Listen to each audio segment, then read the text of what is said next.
You ask Tiger to solve. This deals with linear equations with one unknown. The final result is x equals -2.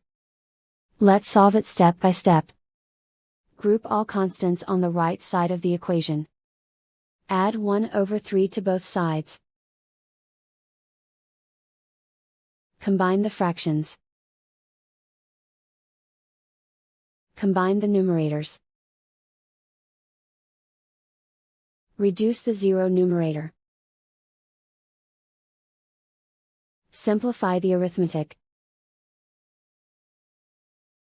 Convert the integer into a fraction. Combine the fractions. Combine the numerators. Isolate the L. Multiply both sides by inverse fraction 6/5. Group like terms. Multiply the coefficients. Simplify the fraction. Multiply the fractions.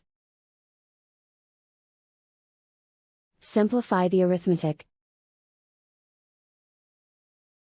And so the final result is x equals -2.